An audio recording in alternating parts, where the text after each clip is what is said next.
Gubernur Jakarta Basuki Cahayapurnama mengapresiasi seluruh usaha yang dilakukan oleh teman Ahok ini melalui acara yang kemarin ya. Iya, kemarin meriah sekali ya. Teman Ahok Fair itu ya. Iya, tentunya digelar kemarin dan teman Ahok berhasil mengumpulkan dana lebih dari 1 miliar rupiah.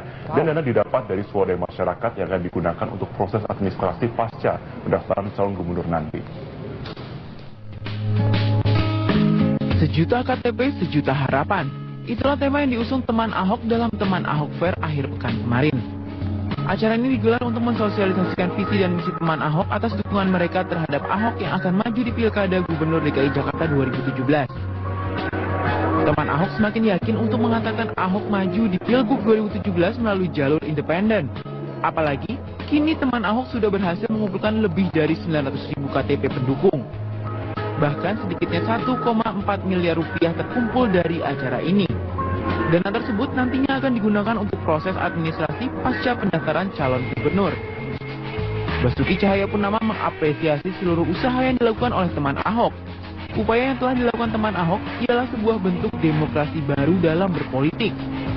Hal ini terbilang langka, karena masyarakat pendukung calon peserta pemilulah yang menyisihkan uang untuk calon yang mereka dukung. Langkah maju di dalam proses demokrasi kita.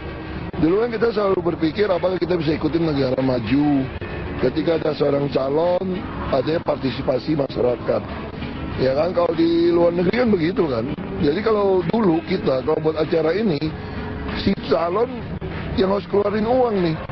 Ngumpul KTP keluar uang, bikin acara keluar uang. Tapi ini kan berbeda. Kita nggak keluarin uang, mereka gotong royong, dapatkan uang untuk bekerja. Nah, mudah-mudahan kalau ini bisa berjalan dengan baik, saya berharap sekali nanti kampanye pun dengan pola seperti ini. Nah, sehingga calon-calon yang baik nanti akan makin berani di Indonesia. Sementara Direktur Eksekutif Perkumpulan Pemilu untuk Demokrasi atau Perludem TV Anggraini menilai fenomena masyarakat yang melirik calon independen ketimbang calon yang diusung parpol sebagai otokritik masyarakat bagi partai politik. Pemilihan kepala daerah pilkada itu kan karakternya adalah melihat figur, sehingga sekuat apapun partai, ketika misalnya yang diusung bukan figur yang dikehendaki warga, apalagi ternyata partai tidak memberikan dukungan secara struktural kepada figur yang dia usung, maka kita melihat banyak fenomena calon-calon yang ternyata diusung tidak terpilih di pemilihan atau tidak terpilih di dalam proses pilkada. Ahok pun tak gentar menghadapi koalisi partai besar yang mengusung kandidat terbaik mereka dalam Pilkada 2017 nanti. Tim Liputan Metro TV. Hingga sore ini kita bergabung dengan Riyad Nisha dari lokasi Teman Ahok Fair Pancoran, Jakarta. Nisha, berapa jumlah tiket yang sudah terjual dan jumlah KTP yang terkumpul di Teman Ahok Fair hingga saat ini? Ya, Zilvia, semakin sore kita bisa lihat sendiri bahwa Teman Ahok Fair ini semakin ramai dan saat ini sedang tampil di atas panggung ada Iis Dahlia ini untuk menghibur para teman Ahok maupun warga Jakarta yang datang ke sini untuk tidak hanya untuk memberikan dukungan melalui pemberi KTP, namun juga memberikan dukungan melalui dana dari harga tiket sebesar 35.000 yang dijual panitia atau yang dijual oleh teman Ahok untuk datang ke sini. Dan tadi berdasarkan informasi yang kami dapatkan dari panitia teman Ahok yang menginisiasi acara Teman Ahok Fair ini, mereka menargetkan akan hadir 10.000 orang selama 2 hari acara Teman Ahok Fair digelar, yaitu dari pada hari ini Sabtu 28 Mei dan Minggu 29 Mei 2016 ini mereka menargetkan 10.000 orang datang, dan pada hari ini setengahnya tadi sudah mencapai target menurut informasinya. Ini sudah ada 5.000 orang dan ini tidak hanya orang baru saja yang pendukung Ahok yang baru, maksud kami yang datang ke sini dan kemudian memberikan KTP-nya di booth Teman Ahok yang ada di sini, tapi banyak juga para pendukung Ahok yang sudah memberikan KTP-nya di sini, sehingga tadi ketika kami menanyakan berapa jumlahnya, ini ternyata belum dihitung, Zilvia, karena ternyata cukup banyak juga. Tadi panitia juga sempat mengatakan sepertinya ini ada lebih dari 3.000 KTP baru yang datang ke booth Teman Ahok di acara Teman Ahok Fair hari ini. Dan selain itu, Zilvia, kita ketahui bersama bahwa Teman Ahok Fair ini digelar untuk memberikan dana untuk memberikan juga dukungan ini berupa dana, karena kita ketahui bersama bahwa Gubernur Basuki Cahayapurnama ini tidak menerima seperti suapan dan sebagainya begitu, maka teman Ahok ini menginisiasi acara ini dengan memberikan tiket 35.000 untuk pengunjung yang ingin datang ke sini mendukung Ahok. Dan tadi juga di acara ini terbagi dua keramaiannya, Sylvia, ada di dalam dan juga ada di luar hall ini. Tadi banyak sekali warga yang menandatangani seperti ucapan dukungan untuk Ahok. Ada di sepanjang tembok di luar, tadi kita lihat, Sylvia, bisa lihat bersama-sama bahwa antusiasme masyarakat di sini begitu senang mereka untuk datang ke sini mendukung Ahok dengan cara memberikan KTP ataupun juga dengan membayar tiket seharga Rp35.000. Dan tadi sudah ada Project Pop, sudah ada Jeff Low, dan saat ini sedang tampil Iis Dahlia, dan nanti masih banyak lagi band-band yang akan manggung di sini, seperti masih ada Mocha, ada Float, dan juga ada Sore. Dan Sylvia, informasi tambah sedikit tadi di jadwal yang dimiliki oleh panitia Teman Ahok Fair ini, rencananya ada speech atau ada pidato dari Heru Budi yang merupakan calon wakil gubernur Basuki Cahayapurnama nanti jika pada Pilgub 2017. Namun kami masih belum mengetahui apakah Heru ini akan maju ke atas panggung sesaat lagi. Berarti kita nantikan saja. Untuk sementara demikian, Sylvia, kembalikan Anda di studio. Trianisha, terima kasih atas laporan Anda. Tiket yang sudah terjual hari ini itu hanyalah sebagian kecil dari target 1,8 miliar dan diutarakan oleh Singgih dan juga pendiri Teman Ahok lainnya, karena dari penjualan tenan dan juga dari penjualan merchandise ini menyumbang banyak dana untuk 1,8 miliar yang untuk operasional Teman Ahok ini, Rory. Dan tadi juga mengatakan bahwa tiket presale 25.000 dan juga tiket hari ini jual 35.000 itu hanyalah sebagian kecil dari dana-dana yang mereka dapatkan dari merchandise dan juga dari penjualan tenan dan sebagainya, Rory. Baiklah, Trianisha melaporkan langsung dari tempat digelarnya Teman Ahok Fair di daerah Jakarta Selatan. Terima kasih atas laporan Anda. Teman Ahok menggelar Teman Ahok Fair, konser musik dan bazar untuk menggalang dana bagi kegiatan mereka. Aksi penggalangan dana seperti ini menambah pembuktian bagi Teman Ahok tidak hanya berhasil mengumpulkan KTP dukungan, namun juga dana dukungan. Teman Ahok, komunitas pendukung Ahok sebagai Cagup DKI, menggelar konser pengumpulan dana. Dana ini akan digunakan untuk penggandaan formulir dukungan bagi Ahok. Ahok yang tetap konsisten maju melalui jalur independen merestui dan ikut mengisi acara ini. Pengumpulan dana oleh kelompok pendukung calon kepala daerah dari jalur persorangan mungkin baru kali ini terjadi. Saat ini jumlah KTP yang berhasil dikumpulkan oleh Teman Ahok sebanyak 800.000 lebih. Jumlah ini sudah memenuhi persyaratan dukungan bagi calon persorangan sebanyak 500.000 KTP. Maksudnya yang pertama ini cuma simbol aja sih bahwa Ahok punya banyak teman, bahwa Ahok kita berharap dalam waktu dekat bisa mengumpulkan 1 juta KTP. Jadi kita berharap ya bukan cuma 1 juta, bahkan lebih dari 1 juta. Jadi ini harapannya banyak. Jadi itu harapan banyak dari masyarakat. Jadi kita berharap seperti itu. Teman Ahok menargetkan dana sebesar 1,4 miliar rupiah dari penjualan tiket, penjualan booth, dan pernak-pernik dukungan Ahok. Ahok sendiri pernah menyatakan ia sendiri tidak memiliki dana yang besar untuk maju dalam Pilgub. Ia hanya mengandalkan kepercayaan rakyat DKI atas kinerjanya selama ini. Cuma saya katakan, kalau udah ikut Teman Ahok, saya lebih enak, nggak usah keluar duit. Dulu waktu saya calon gubernur juga cuma nyumbang 75 juta, itu pun ke rekening gabungan saya dan Pak Jokowi, baru-baru buka. Partai nggak ada kasih duit, partai cari sendiri. Acara yang digelar Teman Ahok ini juga bukan diklasifikasikan sebagai kampanye, karena tidak mempengaruhi orang memilih calon tertentu. Acara ini hanya penggalangan dana bagi kelompok Teman Ahok dan digunakan untuk operasional Teman Ahok sendiri. Menurut Undang-Undang Nomor 8 Tahun 2015, sumbangan perseorangan bisa mencapai 50 juta rupiah dan korporasi mencapai 500 juta rupiah. Sementara hingga saat ini sejumlah lembaga survei masih menempatkan Ahok di posisi teratas. Rata-rata lebih dari 50% tingkat kepercayaan publik masih dipegang Ahok. Tim Liputan, Metro TV. Muncul saat ini bukan saja partisipasi dalam bentuk kehadiran untuk menggunakan hak pilih, tapi juga partisipasi dalam pendanaan bagi kontestan seperti yang dilakukan Teman Ahok dengan menggelar penggalangan dana lewat event Teman Ahok Fair. Nah, bagaimana regulasi yang mengakomodasi fenomena seperti ini? Kita akan membahasnya dengan dua orang narasumber untuk sementara waktu. Yang pertama adalah Komisioner KPUD DKI Jakarta, Dahlia Umar. Mbak Dahlia, selamat malam. Selamat malam. Ada juga Direktur Eksekutif Perkumpulan untuk Pemilu dan Demokrasi, Perludem, Titi Anggreni. Selamat malam. Selamat malam. Kami masih menunggu perwakilan dari teman Ahok yang saat lagi akan bergabung bersama kami di studio Prime Time. Saya akan ke Mbak Titi terlebih dahulu. Ini adalah fenomena yang baru, mengumpulkan dana bottom up begitu dari grassroots akar rumput ke dalam sebuah wadah untuk salah satu kandidat. Bagaimana Anda menilai adanya inisiatif semacam ini? Ya, saya kira ini fenomena kampanye modern ya, di mana kemudian upaya-upaya untuk melakukan penggalangan dana itu dilakukan oleh publik. Apalagi kemudian ini kan yang melakukan bukan bagian struktur politik ataupun bagian dari mesin partai, bisa dikatakan begitu. Tapi sekumpulan orang yang mendeklarasikan mendukung satu orang kandidat tertentu, lalu kemudian melakukan pengumpulan dana. Kalau kita lihat di negara-negara demokrasi modern ya, terutama misalnya di Barat, memang kegiatan-kegiatan seperti ini lazim gitu ya. Kita baru pertama. Iya, karena memang biasanya begitu ya, kalau mau ketemu kandidat ada makan gala dinner gitu, orang beli tiketnya gitu, beli tiket untuk makan satu meja dengan kandidat itu lebih mahal daripada mejanya terpisah. Nah, jadi justru kandidat itu menjadi jualan tanda kutip begitu ya. Nah, dan itu warga yang kelompok-kelompok yang mendukung si calon yang melakukan. Kalau misalnya di Barat dengan Presiden Obama misalnya mengundang makan malam mewah begitu untuk fundraising.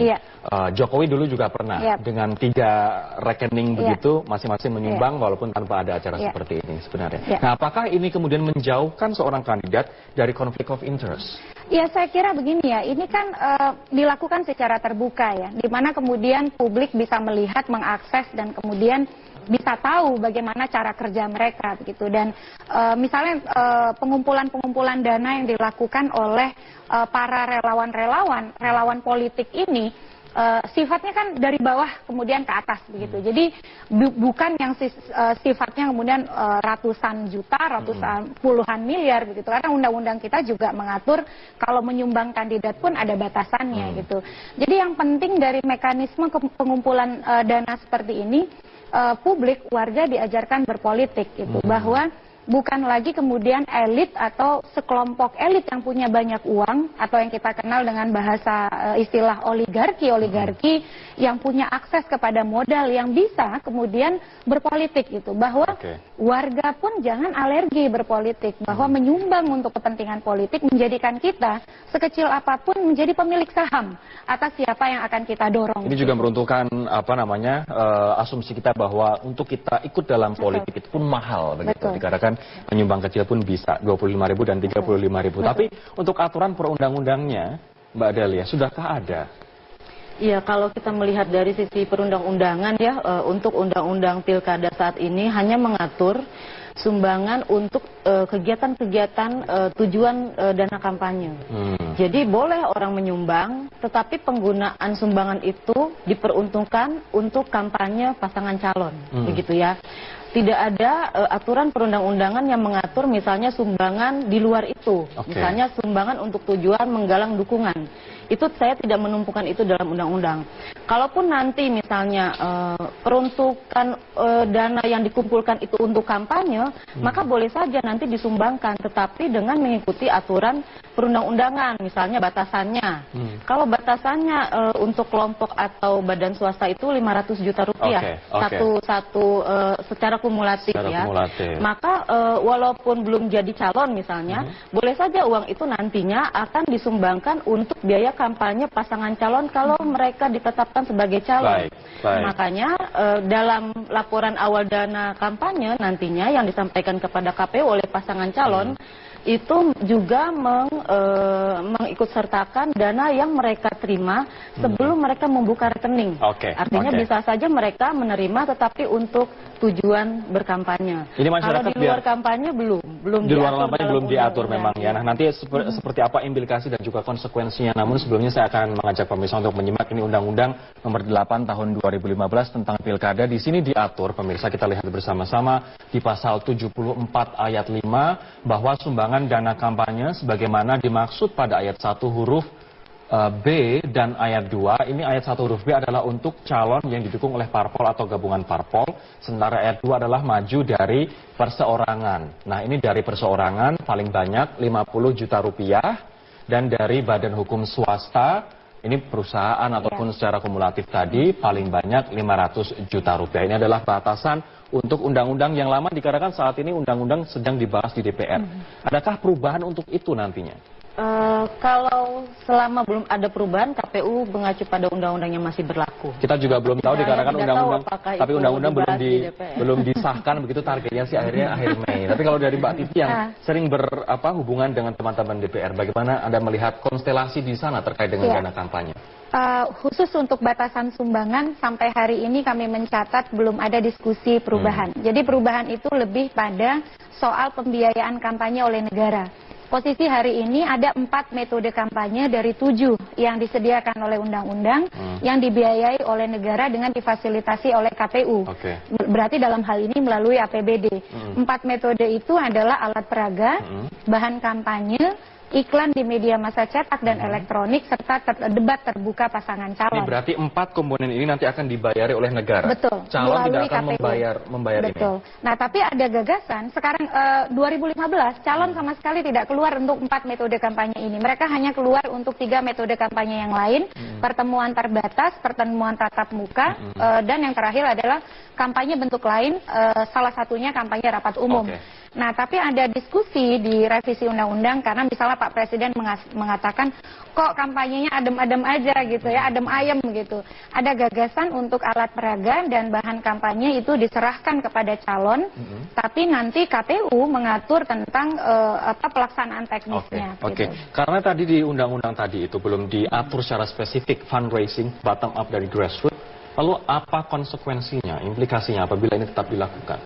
Kalau dari sisi pencalonannya, saya kira karena tidak ada larangan, maka itu tidak mempengaruhi pencalonan dia. Misalnya pada saat mencalonkan, dia mengumpulkan atau ada relawan yang kemudian mengumpulkan dana untuk menggalang dukungan. Karena kan yang diatur di undang-undang itu dana untuk kegiatan kampanye. Dan ini bukan di untuk luar kampanye. itu, iya. Dan ini saya kira bukan untuk kampanye. Tadi kalau saya dengar di penjelasan teman Ahok itu untuk membantu proses penggalangan dukungan, ya.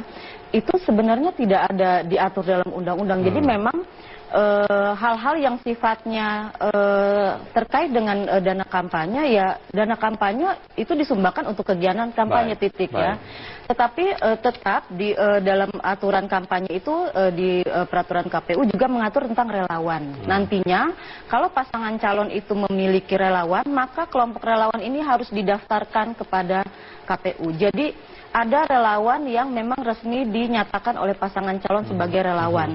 Kalau kemudian mereka melaksanakan kampanye, maka kampanye yang mereka laksanakan itu merupakan sumbangan kepada pasangan calon yang harus dicatat oleh pasangan calon dan mengikuti aturan KPU terkait dengan batasan-batasan berapa kali mereka boleh melaksanakan kampanye dan berapa jumlah pengeluaran yang mereka boleh disburse untuk kampanye nantinya. Nanti kita akan bahas apakah ini nantinya akan membuka celah masalah di kemudian hari, dan nanti kita juga akan mengundang aktivis teman Ahok, I Gusti Putu Arta saat lagi. Tetaplah bersama kami. I Gusti Putu Arta. Pak Putu, selamat malam. Selamat malam. Pak Putu, ini penggalangan dana semacam ini tadi kita sudah bahas dengan 2 narasumber yang lain, cukup baru. Ya. Pernah ada Jokowi namun waktu itu menggunakan 3 rekening, tidak menggunakan acara semacam ini. Apa sih sebenarnya tujuan dari fundraising ini? Filosofinya dulu ya. Makanya saya bergabung di teman Ahok. Filosofinya teman Ahok ini ingin menunjukkan kepada Republik bahwa kalau berdemokrasi itu sebetulnya ingin berkualitas, ingin substantif, ingin partisipatoris. Ini loh caranya gitu. Selama ini kan ada pemilu di masyarakat, kalau untuk jadi calon mahal segala macam, keluarkan uang, bayar baju kaos. Jadi sejarah mau dicatat oleh anak-anak teman Ahok ini pada Republik. Inilah sejatinya demokrasi yang berkualitas yang kita mau cita-citakan dari sejak awal. Sehingga semua orang bisa berpartisipasi, tidak hanya memilih tapi juga menggalang dana. Orang baik juga kemudian akhirnya berpikir, oh bisa jadi pemimpin kok kalau ada jaringan di bawah begitu. Tidak melulu orang kaya yang bisa jadi pemimpin gitu. Nah, pada perspektif filosofi inilah saya menjadi respect pada anak-anak ini dan melakukan pendampingan begitu. Kalau untuk teman Ahok ini nanti dananya targetnya 1,8 menurut salah satu koordinatornya. Untuk diapakan nanti uangnya? Pertama, dokumen untuk proses penggandaan dalam rangka dibawa ke KPU dari tanggal 3 sampai tanggal 7 Agustus pendaftaran itu 5 kali lipat lebih mahal dari situasi normal. Ya, jadi penggandaannya saja fotokopinya, karena dibawa ke KPU DKI kan tiga kali, 3 kopi. Kemudian yang kedua, ini berarti 3 rangkap dari 1 juta berkas. Betul. Fotokopi KTP. Betul. 3 juta berarti nantinya. Ya, per fotokopinya 3 juta, kemudian kompilasinya lagi per kelurahan itu juga 3 kali, begitu kan? Itu saja sudah angkanya cukup signifikan. Kemudian yang kedua, digunakan untuk proses logistik dalam rangka bintek pada kawan-kawan jaringan relawan yang nanti akan membantu kawan-kawan KPU di bawah dalam proses verifikasi administrasi dan verifikasi faktual. Mereka juga kan harus punya pemahaman yang sama. Oh, begini tata caranya oleh KPU, tugas kita seperti ini, pendampingan kita seperti ini. Itu nanti di 44 kecamatan kita turun untuk membintek sekitar 50.000 relawan. Biasanya selama ini kita melihat orang kalau misalnya mau nyumbang, walaupun dibatasi oleh undang-undang 50 juta, ya sudah langsung hubungi saja orang-orang kaya minta sumbangan. Ini kenapa dengan melakukan fundraising dan menggunakan grassroots, mengundang anak-anak muda dan artis-artis ataupun seniman-seniman muda? Itu tadi yang kita ingin sampaikan, pesan moral dari dari teman Ahok dalam kerangka proses demokrasi ini adalah bahwa kalau kita ingin benar-benar serius menggarap, maka sebetulnya kita tidak butuh dana mahal dan kita butuh keikhlasan begitu. Itu sebabnya sejak awal teman Ahok mencanangkan kita tidak terima uang cash. Kalau Anda ingin bantu, nanti sebentar kita mau bintek anak-anak, silakan bawa nasi bungkus. Nah, gitu misalnya. Tidak usah pakai uang. Nah, ini kan yang sejak awal dicanangkan oleh Jokowi, prinsip gotong royong semacam ini, dan sebetulnya kita sedang mengimplementasikan itu dalam peradaban demokrasi kita begitu. Mungkinkah ini nanti akan ada celah, misalnya masalah di kemudian hari seperti KTP yang waktu pengumpulan pertama ternyata tidak lengkap, apakah ini kemungkinan nanti akan ada celah, gugatan? Saya kira tidak ada yang dilanggar ya, maksud saya kalau dari sisi aturan dana kampanye kan dia tidak bisa dikategorikan sebagai dana kampanye belum. Ya, karena tadi kalau kita mendengar tujuannya kawan Ahok bukan untuk kampanye ya Pak ya. Kalau tujuannya untuk kampanye tentu sudah diatur jelas ya, syarat-syaratnya, siapa yang menyumbang, batasan-batasannya, kemudian pelaporannya, bagaimana dibelanjakan. Tetapi kalau untuk penggalangan dukungan tersebut saya kira tidak diatur secara rinci dalam undang-undang. Misalnya kalau ingin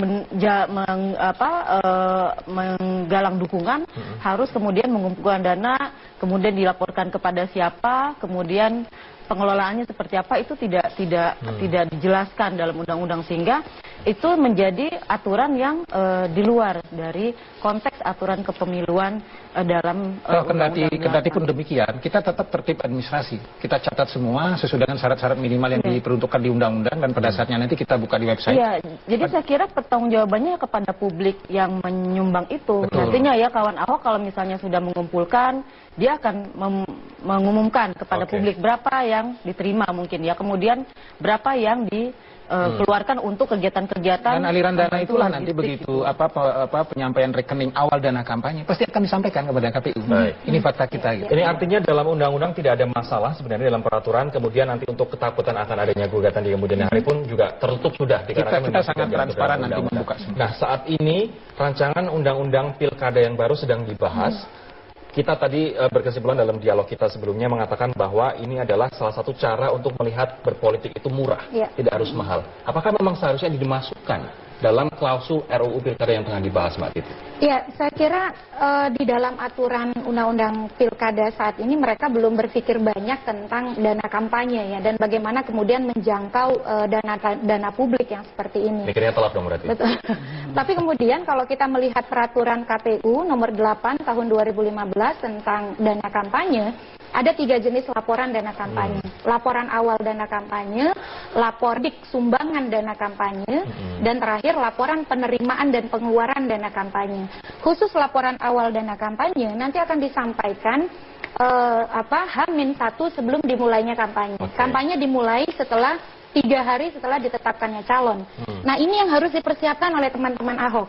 Sebab laporan awal dana kampanye itu menurut pasal 21 peraturan KPU nomor 8 harus memuat 4 hal. Pertama, rekening khusus dana kampanye. Jadi semangat kita itu soal dana kampanye adalah transaksi non tunai. Jadi cashless tadi sudah sesuai ya.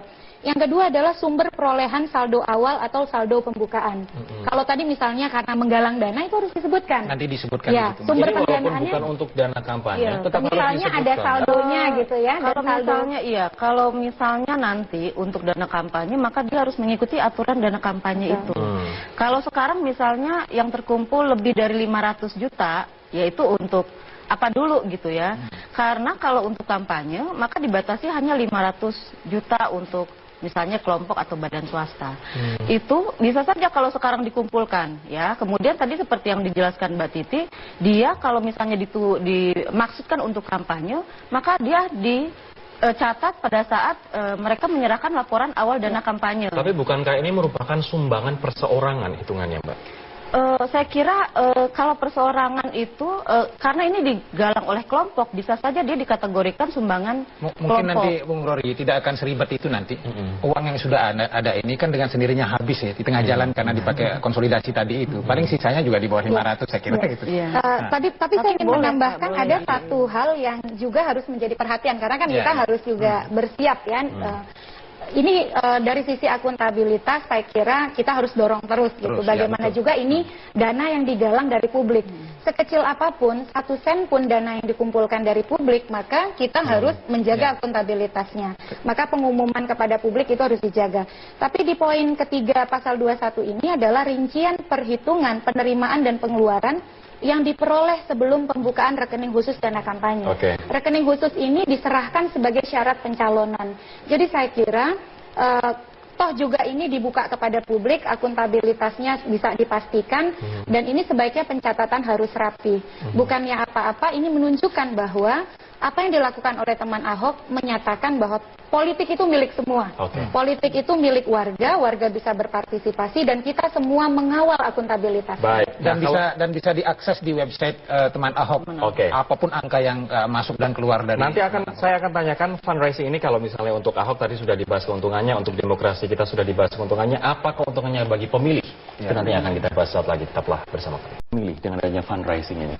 Jadi dengan konsolidasi dana pilkada seperti sekarang ini, pertama dalam konteks kemudian semangat meningkatkan kualitas demokrasi, ada tanggung jawab, responsibility yang sangat tinggi dari pemilih, bahwa ia sadar mengusung calon, pada saatnya nanti kalau calonnya terpilih, ia juga harus menuntut janjinya itu. Ini pertama. Kita kan belum pernah melakukan exercise politik semacam ini. Selama ini yang ada hanya orang mencoblos, itu pun belum tentu dia bersih dari politik. Malah terbalik. Orang kemudian dipaksa untuk datang ke suatu tempat, dibayar, dikasih nasi bungkus, uang transportnya 100, balik lagi dikasih 100. Jadi bayangkan, kalau metode semacam ini kita bisa adopsi di seluruh Indonesia, saya kira Republik ini kemudian akan jauh lebih hebat dari Amerika Serikat kualitas demokrasinya gitu kan.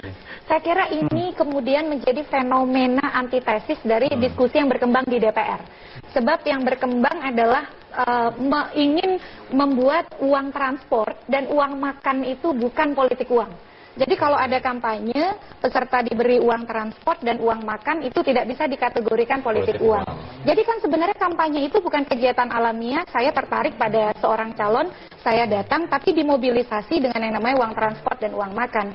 Tapi kan ini fenomena sebaliknya ya, warga kemudian hadir begitu dan berkontribusi. Ini yang mestinya diadopsi oleh undang-undang kita, undang-undang pilkada saat revisi. Jangan melibatkan uang makan, jangan melibatkan uang transport menjadi selimut praktek politik transaksional. Anda melihat ini sebagai celah, uang transport dan uang makan ini nanti untuk sebagai ibaratnya iming-iming? Oh tentu dong. Kalau kan gini, kampanye itu kalau kita misalnya berdialog dan lain sebagainya, lalu kemudian ada konsumsi wajar. Tapi kemudian ketika orang datang diberikan uang transport dan itu dianggap bukan praktik politik uang, pertanyaan mendasarnya berapa uang transportnya? Dan kemudian ketika ada mobilisasi massa, apakah itu kemudian tidak dianggap sebagai praktik politik uang? Saya kira kita harus mengubah paradigma politik kita bahwa untuk menghadirkan pemilih yang harus proaktif memberikan dana atau kemudian barang jasa itu adalah kandidat, gitu. Kandidat itu yang harus diubah dan diganti paradigma itu menjadi bahwa kampanye itu adalah kebutuhan pemilih untuk mengagregasi dan menawarkan bertransaksi kepentingannya. Jadi saya punya kepentingan jalan saya harus diperbaiki, infrastruktur daerah saya harus diperbaiki dan kemudian disediakan. Kamu harus mewujudkan ini. Jadi ada transaksi politik berupa visi misi program. Apalagi kampanye rapat umum kan pilihan terakhir sekarang. Konteks tadi itu kan sebutnya untuk kampanye rapat umum. Kalau dari sisi atau dari angle KPUD, apakah ini nanti akan memperkecil peluang politik uang dengan adanya pengumpulan dana dari bottom up? Iya, kalau soal politik uang, soal ini ya, soal mental yang harus diubah sebenarnya ya. Kalau politisi kita itu tidak menjadikan politik itu sebagai pasar ya sebenarnya masyarakat juga tidak akan memaksa gitu. Masalahnya kan begini, para kontestan itu merasa saling curiga akan dicurangi. Jadi sebelum orang lain itu curang terhadap dia curang duluan. Itu yang merusak saya kira. Dan fenomena itu ada di mana-mana gitu. Saya kira peran Bawaslu itu sangat penting ya. Ketika ada temuan itu segera ditindaklanjuti supaya asas keadilan dalam berkampanye itu terwujud. Jadi ketika ada politik uang, segera kemudian ditindaklanjuti dan dikenai sanksi. Ini artinya fundraising seperti ini juga akan memperkecil kemungkinan adanya politik uang. Kalau saya belum itu harus dibuktikan nantinya ya, tetapi ada juga masyarakat yang bertanya kepada saya, kalau partai politik itu keuangannya diatur begitu rigid ya, dia menerima dari mana sumbangan, apakah itu dari negara atau pihak lain, ada mekanisme pelaporannya, kemudian itu jelas diatur secara undang-undang. Bagaimana Bu dengan relawan yang juga melakukan kerja-kerja politik seperti partai politik gitu ya, kenapa negara tidak mengatur gitu? Padahal sebenarnya bisa saja kemudian orang beralih bekerja melalui partai menjadi bekerja melalui relawan. Karena jangan-jangan lebih gampang gitu, karena tidak diatur keuangannya. Tahan dulu Pak Putu, tanggapannya Pak. Transparansi, sehingga ada equality. Di undang-undang jelas. Tadi sudah dikatakan juga, sebetulnya pada saatnya nanti di masa kampanye, infrastruktur yang diakui oleh undang-undang satu tim kampanye, kedua juga relawan, termasuk seluruh akses dana yang diperoleh dari relawan dan tim kampanye juga masuk. Kalau kemudian pada ini hari, kan jauh-jauh hari ini masih kampanye, ada sentimen semacam itu, saya kira sirik aja lah gitu. Tapi pun untuk soal akuntabilitas, untuk transparansi nanti pun juga akan dilakukan. Bukan nanti, bahkan hari ini pun buka website teman Ahok, uang-uang yang diperoleh dari manapun begitu, misalnya bukan uang ya, karena kita nggak terima uang, bantuan dari manapun itu bisa diakses.